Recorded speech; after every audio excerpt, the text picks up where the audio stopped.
Hello sir, my name is Raymundus Deaven Goana. I am from 12 MIPA or 12 Science, and I am here today to present my physics project on ideal gases. Firstly, I'm going to explain what is an ideal gas.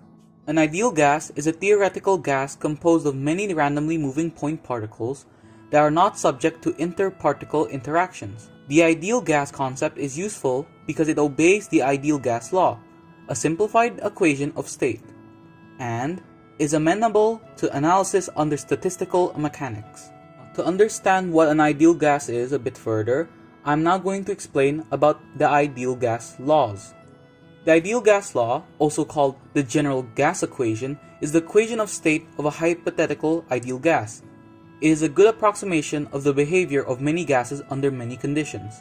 And there are three main ideal gas formulas: Boyles Law, Charles' Law, and Gay-Lussac's Law. Firstly, let us talk about Boyles' Law. Boyles' Law states that the volume of a given amount of gas held at constant temperature varies inversely with the applied pressure when the temperature and mass are constant. This statement can be converted into a formula, that being P1 multiplied by V1 equals P2 multiplied by V2, where temperature must be constant. P1 is initial pressure, V1 is initial volume, P2 is final pressure, and V2 is final volume. Now let us talk about Charles' Law. Charles' Law states that the volume of a gas equals a constant value multiplied by its temperature as measured on the Kelvin scale. Now this statement can be written as a formula, that being V1 over T1 equals V2 over T2.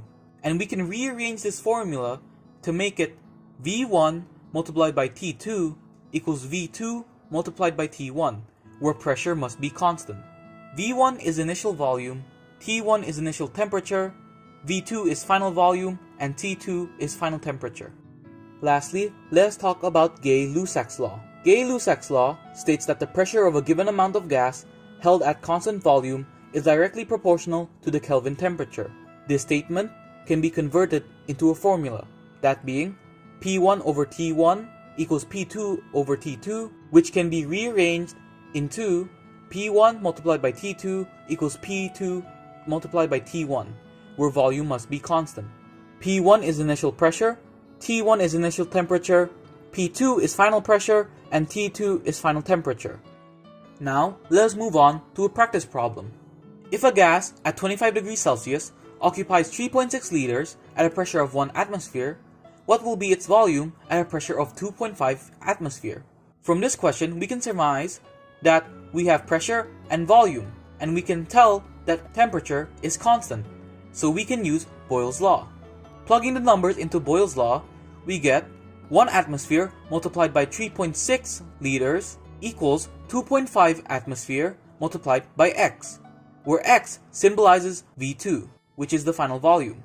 1 multiplied by 3.6 is still 3.6. So we get 3.6 equals 2.5x. So we can get x, we divide both sides by 2.5, and the result is x equals 1.44 liters.